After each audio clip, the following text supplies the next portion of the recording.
ಧರ್ಮ ಮಾಡಿದೆ ಎಂದು ಯಮನಿನ್ನ ಬಿಡುವುದಿಲ್ಲ. ಕೂಡಿಟ್ಟು ಹಣವ ಕಟ್ಟಿದ ಮನೆಯೊಳಗೆ ನಿನಗೆ ಜಾಗವಿಲ್ಲ. ನನ್ನವಳೆಂದು ಕೈ ಹಿಡಿದು ಕರೆತಂದ ಮಡದಿ ನಿನ್ನ ಜೊತೆಗೆ ಬರುವುದಿಲ್ಲ.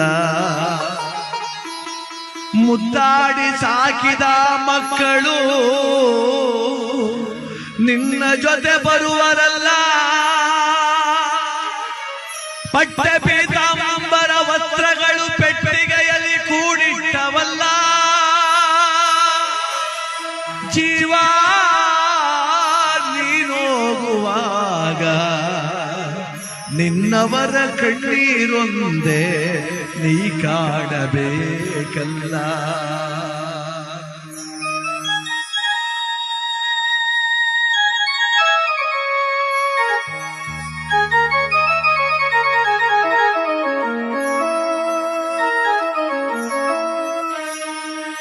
ನಮಸ್ತೆ ಎಲ್ಲ ನನ್ನ ಪ್ರೀತಿಯ ಕನ್ನಡಾಭಿಮಾನಿಗಳಿಗೆ, ಕಲಾಭಿಮಾನಿಗಳಿಗೆ ನಿಮ್ಮ ಪ್ರೀತಿಯ ಶಿವಾರ ಉಮೇಶ್ ಮಾಡೋ ನಮಸ್ಕಾರಗಳು.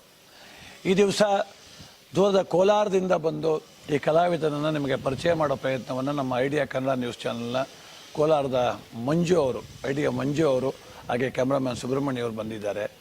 ನಮ್ಮ ಮದ್ದೂರಿನ ಪ್ರಸಿದ್ಧ ಕ್ಷೇತ್ರ ಇದು, ಆಲೂರು ಬೀರೇಶ್ವರ ಸ್ವಾಮಿ ಸನ್ನಿಧಾನದಲ್ಲಿ ನನ್ನ ಪರಿಚಯವನ್ನು ನಿಮಗೆ ಮಾಡಿಕೊಡೋ ಪ್ರಯತ್ನ ಮಾಡಿದ್ದಾರೆ. ಈಗ ನನ್ನಂಥ ನೂರಾರು ಕಲಾವಿದರನ್ನ ಬೆಳಗ್ತಿರೋ ಪ್ರಾಮಾಣಿಕ ಪ್ರಯತ್ನವನ್ನು ನಮ್ಮ ಐಡಿಯಾ ಕನ್ನಡ ನ್ಯೂಸ್ ಚಾನಲ್ ಮಾಡ್ತಾ ಇದೆ. ಕೋಲಾರದ ಸಮಸ್ತ ಬಂಧುಗಳು, ಕರ್ನಾಟಕದ ಎಲ್ಲ ಕಲಾಭಿಮಾನಿಗಳು, ಕನ್ನಡಾಭಿಮಾನಿಗಳು ಈ ಐಡಿಯಾ ನ್ಯೂಸ್ ಚಾನಲ್ನ ಸಬ್ಸ್ಕ್ರೈಬ್ ಮಾಡ್ಕೊಳ್ಳಿ, ಬೆಂಬಲಿಸಿ, ಆಶೀರ್ವದಿಸಿ, ಆನಂದಿಸಿ, ವಿವೇಚಿಸಿ, ವಿಚಾರಿಸಿ. ಐಡಿಯಾ ನ್ಯೂಸ್ ಚಾನಲ್ಗೆ ತಾವೆಲ್ಲರೂ ಕೂಡ ಚಂದರ ಧನ್ಯವಾದಗಳು. ದಿಂಬಾದಲ್ಲಿರುವ ಜೀವ ಕಂಬಸೂತ್ರ ಬೊಂಬೆಯಂತೆ, ದಿಂಬಾದಲ್ಲಿರುವ ಜೀವ ಕಂಬಸೂತ್ರ ಬೊಂಬೆಯಂತೆ, ಎಂದಿಗಾದರೊಂದು ದಿನ ಸಾವು ತಪ್ಪದೋ, ಸಾವು ತಪ್ಪದೋ. ದಿಂಬಾದಲ್ಲಿರುವ ಜೀವ ಕಂಬಸೂತ್ರ ಬೊಂಬೆಯಂತೆ, ಎಂದಿಗಾದರೊಂದು ದಿನ ಸಾವು ತಪ್ಪದೋ, ಸಾವು ತಪ್ಪದೋ.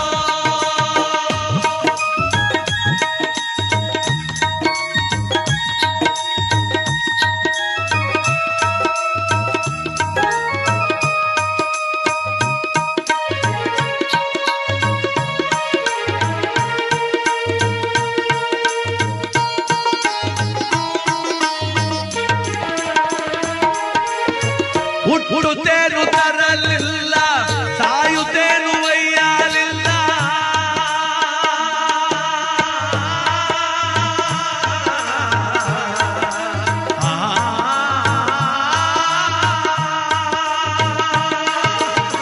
ಹುಟ್ಟುತ್ತೇನು ತರಲಿಲ್ಲ, ಸಾಯುತ್ತೇನು ಒಯ್ಯಲಿಲ್ಲ. ಸುಟ್ಟು ಸುಟ್ಟು ಸುಣ್ಣದರಳು ಆಯಿತಿದೆ ಪ್ರತಿ ಕ್ಷಣ ನೋಡ್ತೀವಿ. ಹುಟ್ಟು ಸಾವು ನೋಡ್ತಾನೆ ಇದು ಜಗತ್ತಲ್ಲಿ. ಒಂದು ದಿವಸಕ್ಕೆ ಅದೆಷ್ಟು ಜನ ಹುಡ್ತಾರೋ, ಒಂದಿನಕ್ಕೆ ಅದೆಷ್ಟು ಜನ ಸಾಯ್ತಾರೋ. ಆ ಸತ್ಯ ಗೊತ್ತು ನಮಗೆ. ಒತ್ಕೊಂಡಾಗೇನು ಹೋಗ್ಲಿಲ್ಲ, ಬಂದಾಗೇನು ತರಲಿಲ್ಲ. ಅದ್ರ ಮಧ್ಯೆ ಹಾಳಾದ ಭಾವ ಬಿಡ್ತಿಲ್ಲ. ಹೋಗೋತು 3 ಎಕರೆ ಗದ್ದೆ ತೆಗೆದು ಬಿಡ್ಬೇಕು, ನಾ ಸಾಯತ್ತಿಗೆ 4 ಮನೆ ಕಟ್ಬಿಡ್ಬೇಕು, ನನ್ನ ಮಕ್ಕಳು ಹೆಂಡ್ತಿ ಭಾಳ ಸೇಫ್ಟಿ ಆಗಿದ್ಬಿಡು. ಏನು ಸೇಫ್ಟಿ ಮಾಡಿಯಪ್ಪ, ಏನು ಸೇಫ್ಟಿ ಮಾಡ್ತಿ? ಬರಬಾರ್ದು ಕಾಯಿಲೆ ಬಂದರೆ ಅದೇ ಜಮೀನು ಮಾರಿ ನಿನ್ನ ಆಸ್ಪತ್ರೆಗೆ ಸೇರಿಸ್ತಾರೆ. ಮಗ ಕೆಟ್ಟವನಾದ್ರೆ ತಿಥಿ ಆದ 1 ತಿಂಗಳಿಗೆ 3 ಸಲ ಅಗ್ರಿಮೆಂಟ್ ಮಾಡಿ ಮಡಗ್ತಾನೆ. ನೀನೇನು ಸೇಫ್ಟಿ ಮಾಡೋದು ಅವ್ರನ್ನ? ನಾನು ಎಲ್ಲರನ್ನೂ ಸುಭದ್ರವಾಗಿ ಇಟ್ಬಿಡ್ತೇನೆ. ಲಕ್ಷ್ಮಣನ್ನು ರಾಮನ್ನು ಬಾಲದ ಕೋಟೆ ಒಳಗೆ ಮಡಿಕ ಕೂತಿದ್ನಂತೆ ಆಂಜನೇಯ. ನಾನು ರಕ್ಷಣೆ ಮಾಡ್ಬಿಡ್ತೀನಿ ರಾಮನ್ನ ಅಂತ. ಅವನ ಮಹಿರಾವಣ ಬಂದು ನೆಲದೆಲ್ಲ ಕೊರ್ಕೊಂಡು ಹೊತ್ಕೊಂಡು ಹೊಂಟೋಗ್ಬಿಟ್ಟ ಅವ್ರ. ಹಂಗೆ ನಮ್ಮ ಜೀವನ. ನಾವ್ಯಾರನ್ನೂ ಕೂಡ ಸೇಫ್ಟಿ ಮಾಡಿ ಇಟ್ಬಿಟ್ರೆ, ನಾನು ಆಸ್ತಿ ಮಾಡಿ ಇಟ್ಬಿಟ್ರಲ್ಲ, ನನ್ನ ಮಕ್ಕಳು ಚೆನ್ನಾಗಿರ್ತಾರೆ. ಅದಕ್ಕೆ ಹುಟ್ಟುತ್ತೇನು ತರಲಿಲ್ಲ, ಸಾಯುತ್ತೇನು ಒಯ್ಯಲಿಲ್ಲ. ಸುಟ್ಟು ಸುಟ್ಟು ಸುಣ್ಣಾದರಳು ಆಯಿತಿ ದೇಹ, ಆಯಿತಿ ದೇಹ. ಹೊಟ್ಟೆ ಬಲು ಕೆಟ್ಟದ್ದೆಂದು ಎಷ್ಟು ಕಷ್ಟಪಟ್ಟೆಯ ಪ್ರಾಣಿ. ಹೊಟ್ಟೆ ಬಲು ಕೆಟ್ಟದ್ದೆಂದು ಎಷ್ಟು ಕಷ್ಟ ಮಾಡಿದರು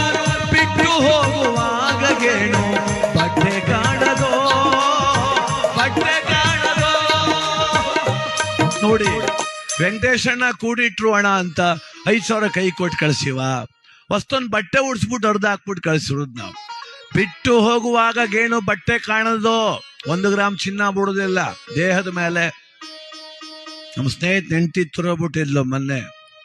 ಹೋಗಿದ್ದೆ, ಅಳ್ತಾವನ್, ಬಾಪ ಉಮೇಶ್ ಬಾರೋ ನೋಡಪ್ಪ ನನ್ನ ಮನೆ ಹಿಂಗ ಆಗೋಯ್ತಲ್ಲೋ, ನನ್ನ ಮನೆ ಮಹಾಲಕ್ಷ್ಮಿ ಹೆಂಗ್ ಹೊಂಟೋದ್ಲು ನೋಡೋ, ಹೆಂಗ್ ಮನ್ಗವಳು ನೋಡೋ, ಬಡತನ ಕಿತ್ಕ ತಿಂತಿದ್ಕನೋ, ಮದುವೆ ಮಾಡ್ಕೊ ಬಂದ್ಮೇಲೆ ನನ್ನ ಮನೆ ಐಶ್ವರ್ಯ ಉಕ್ಬಿಡ್ತು. ಅವಳು ಮದುವೆ ಮಾಡ್ಕೊಂಡ್ಮೇಲೆ 4 ಎಕರೆ ಗದೆ ತಗೊಂಡೆ, 3 ಮನೆ ಕಟ್ತೆ, 3 ಮಕ್ಳು ಮದುವೆ ಮಾಡಿದೆ, 1.5 kg ಚಿನ್ನ ಮಾಡಿಸ್ತೆ, 5 kg ಬೆಳ್ಳಿ ಮಾಡಿಸ್ತೆ, 3 ಕಾರ್ ತಂದೆ, ಚೇರ್ಮನ್ ಆದ್ನಲ್ಲೋ. ಅವಳೇ ಹೊಂಟೋದ್ಮೇಲೆ ಮನೆ ಯಾಕೆ, ಮಠವೆ ಯಾಕೆ, ಆಸ್ತಿ ಯಾಕೆ, ಒಡವೆ ಯಾಕೆ, ವಸ್ತ್ರವೇ ಯಾಕೆ, ಥೂ ನಂದೊಂದು ಜನ್ಮ. ಅಲ್ಲೊಂದು ಹುಡುಗ ನಿಂತಿದ್ದ, ನಟರಾಜ ಬಾಯ್ಲಿ ಅಂದ. ಏನಣ್ಣ ಅಂದ. ಇದು ಆ ಮೂಗ್ಬಟ್ಟು ಬಿಚ್ಕೊಬಿಟ್ರಪ್ಪ, ಬೆಂಕಿಗೆ ಹಾಕಿಬಿಟ್ಟರು ಅಂತ.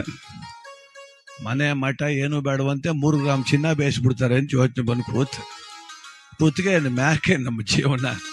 ಅದಕ್ಕೆ ಮಹನೀಯರು ಜ್ಞಾನಿಗಳು ಹೇಳ್ತಾರೆ ಬಂಧುಗಳೇ, 10-8 ಲಕ್ಷ ಗಳಿಸಿ ಮತ್ತೆ ಸಾಲದೆಂದು ಬರರ, 10-8 ಲಕ್ಷ ಗಳಿಸಿ ಮತ್ತೆ ಸಾಲದೆಂದು ಬರರ, ಅರ್ಥಕ್ಕಾಗಿ ಆಸೆ ಪಟ್ಟು ನ್ಯಾಯ ಮಾಡುವರೋ, ಸುಳ್ಳು ನ್ಯಾಯ ಮಾಡುವರೋ, ಬಿದ್ದ ಬೆಳಸು ತನ್ನದ್ದೆಂಬೋ ವ್ಯರ್ಥ ಚಿಂತೆ ಮಾಡಿ ಬರಿದೆ, ಬಿದ್ದ ಬೆಳಸು ತನ್ನದ್ದೆಂಬೋ ವ್ಯರ್ಥ ಚಿಂತೆ ಮಾಡಿ ಬರಿದೆ, ಸತ್ತು ಹೋದ ಮೇಲೆ ಅರ್ಥ ಯಾರಿಗಾವುದೋ, ಯಾರಿಗಾವುದೋ. ಕಟ್ಬಿಟ್ರೆ ಆಗ್ಲಿಲ್ಲ, ಆ ಸಂತೋಷ ನೋಡಕ್ಕೆ ಬಿಡ್ಬೇಕಲ್ಲ ದೇವರು. ಚಾಮರಾಜನಗರ ಜಿಲ್ಲೆ ಯಳಂದೂರು ತಾಲೂಕು ರೇಚಂಬಳ್ಳಿ ಎನ್ನುವುದು ಒಂದು ಗ್ರಾಮ. ಅಲ್ಲಿ ನಂಜುಂಡಸ್ವಾಮಿ ಅಂತ ಒಬ್ರು ಪಾಪ ಹಾಲು ಮತದ ಜನಾಂಗದ ನಾಯಕರು. ಅವರು ಕ್ರಾಂತಿವೀರ ಸಂಗೊಳ್ಳಿ ರಾಯಣ್ಣನ ಮಹಾದ್ವಾರ ಕಟ್ಸಿದ್ರು ಪಾಪ ಅವ್ರ ಊರಲ್ಲಿ. 6 ತಿಂಗಳು ಮೊದಲೇ ನಂಗೆ ಫೋನ್ ಮಾಡಿದ್ರು, ಅದು ಉದ್ಘಾಟನೆಗೆ ನೀವು ಆಡ್ಬೇಕು ಸ್ವಾಮಿ, ನಮ್ಮೂರಿಗೆ ಬಂದು ನಂಗೆ ಭಾಳ ಆಸೆ ಕರ್ಸ್ಬೇಕು ಅಂತ ನಂಜುಂಡಸ್ವಾಮಿ ಅಂತ ಅವ್ರ ಹೆಸರು, ರೇಚಂಬಳ್ಳಿ ಗ್ರಾಮ. ಆಯ್ತು ಸರ್ ಅಂದೆ. ತಿಂಗಳಿಗೆ 3 ಸಲ ಫೋನ್ ಮಾಡೋರು, ಚೆನ್ನಾಗಿ ಆಡ್ಬೇಕು ಸ್ವಾಮಿ, ಚೆನ್ನಾಗಿ ಆಡ್ಬೇಕು, ನೀವು ನಮ್ಮ ಭಾಗಕ್ಕೆ ಬಂದಿಲ್ಲ, ನಮ್ಮೆಲ್ಲ ಜನಗಳ ಸಂತೋಷ ಪಡಬೇಕು, ಕನಕದಾಸರ ಪದ ಆಡಬೇಕು, ರಾಯಣ್ಣನ ಪದ ಆಡಬೇಕು, ಮಾದೇಶ್ವರನ ಪದ ಆಡಬೇಕು, ಸಿದ್ದಪ್ಪಾಜಿ ಆಡಬೇಕು ಅಂತ ಅಭಿಮಾನದಲ್ಲಿ ಕರೆಸಿದ್ರು. ನಮ್ಮ ತಂಡ ಅಲ್ಲಿಗೆ ಹೋದ್ರೆ ಅವ್ರಿಗೆ ಏನು ಆನಂದವೋ, ಬಹಳ ಸಂತೋಷ ಅವ್ರಿಗೆ. ನಾಳೆ ಉದ್ಘಾಟನೆ ಬೆಳಗ್ಗೆ, ಇವತ್ತು ಸಂಜೆ ನಮ್ಮ ಕಾರ್ಯಕ್ರಮ. ಎಲ್ಲ ಊಟ ಮಾಡಿಸಿದ್ರು. ನಿಮ್ಗೇನು ಬೇಕು ಸ್ವಾಮಿ, ಸಮಯ ಕಮ್ಮಿ ನನಗೆ, ನಾನು ರಾತ್ರಿ ಎಲ್ಲ ಆಡೋದಿಲ್ಲ ಸ್ವಾಮಿ, ಒಂದು 3 ಗಂಟೆ ಟೈಮ್ ಆಡ್ತೀನಿ ಅಂದರೆ, 1 ಗಂಟೆ ಆಡಪ್ಪ ನೀನು, 1 ಗಂಟೆ ಆಡು ಸಾಕು, ನಮ್ಗೆ ಆಡ್ಬೇಕಷ್ಟೇ. ಎಲ್ಲ ರೆಡಿ ಮಾಡ್ದೋ, ವಾದ್ಯ ಸ್ಟೇಜ್ ಮೇಲೆ ಕೂತ್ಕೊಂಡೆ, ಒಂದು ಪ್ರಾರ್ಥನೆ ಆಡಿದೆ. ಸ್ಟೇಜ್ ಮೇಲೆ ಬಂದು ಹೂನಾರ ಹಾಕ್ಬಿಟ್ಟು ಕೆಳಕ್ಕೆ ಹೋಗಿ ಕೂತ್ಕೊಂಡವ್ರು ಮ್ಯಾಕ್ ಕೇಳಲೇ ಇಲ್ಲ. ನಾಲ್ಗೆ ಕಚ್ಚಿದ್ರು, ನೊದ್ಲೆ ಸುರಿಯಿತು, ನಿಲ್ಸಪ್ಪ ಅಂದರು. ಪಕ್ಕದಲ್ಲೇ ಒತ್ಕೊಂಡು ಓಡೋದ್ರು ಆಸ್ಪತ್ರೆಗೆ, ಅಲ್ಲಿಂದ ಫೋನ್ ಮಾಡಿದ್ರು ಸತ್ತೇ ಹೋದ್ರು ಅಂತ. ಎಷ್ಟು ಚಂದ ಕಟ್ಟಡ ಕಟ್ಸಿ, ಎಷ್ಟು ಮಹದ್ವಾರ ಕಟ್ಸಿ, ಎಷ್ಟು ಚೆನ್ನಾಗಿ ಕರ್ಸಿ ಅನ್ನ ಹಾಕ್ಬೇಕು ಅಂತ ಆಸೆ ಇಟ್ಟು ಮನುಷ್ಯನ ಭಗವಂತ ಉದ್ಘಾಟನೆ ನೋಡಕ್ ಬಿಡ್ಲಿಲ್ಲಲ್ರಿ. ಎಷ್ಟು ಚೆನ್ನಾಗಿ ಅರ್ಥ ಮಾಡ್ಕೋಬೇಕು ಗೊತ್ತಾ ನಾವು ಈ ಜೀವನ. ನಾವೆಲ್ಲ ಕರ್ತವ್ಯ ಪಜ್ಞರಷ್ಟೇ. ಬೆಳಿ ಯೋಗ್ಯತೆ ಇದೆ, ಅನುಭವಿಸು, ತಿನ್ನು ಯೋಗ್ಯತೆ ನನಗೆ ಕೊಟ್ಟವನ. 10 ಎಕರೆ ತುಂಬಾ ಭತ್ತ ಬೆಳೆದ್ಬಿಟ್ರೆ ಏನ್ ಬಂತು, ಶುಗರ್ ಬಂದ್ರೆ ಅನ್ನ ತಿನ್ನಂಗಿಲ್ಲ. ನಮಸ್ತೆ ಎಲ್ಲ ನನ್ನ ಪ್ರೀತಿಯ ಕನ್ನಡಾಭಿಮಾನಿಗಳಿಗೆ, ಕಲಾಭಿಮಾನಿಗಳಿಗೆ ನಿಮ್ಮ ಪ್ರೀತಿಯ ಶಿವಾರ ಉಮೇಶ್ ಮಾಡೋ ನಮಸ್ಕಾರಗಳು. ಕೋಲಾರದ ಸಮಸ್ತ ಬಂಧುಗಳು, ಕರ್ನಾಟಕದ ಎಲ್ಲ ಕಲಾಭಿಮಾನಿಗಳು, ಕನ್ನಡಾಭಿಮಾನಿಗಳು ಈ ಐಡಿಯಾ ನ್ಯೂಸ್ ಚಾನಲ್ನ ಸಬ್ಸ್ಕ್ರೈಬ್ ಮಾಡ್ಕೊಳ್ಳಿ, ಬೆಂಬಲಿಸಿ, ಆಶೀರ್ವದಿಸಿ, ಆನಂದಿಸಿ, ವಿವೇಚಿಸಿ, ವಿಚಾರಿಸಿ. ಐಡಿಯಾ ನ್ಯೂಸ್ ಚಾನಲ್ಗೆ ತಾವೆಲ್ಲರೂ ಕೂಡ ಚಂದರ್ರಾಜ್. ಧನ್ಯವಾದ.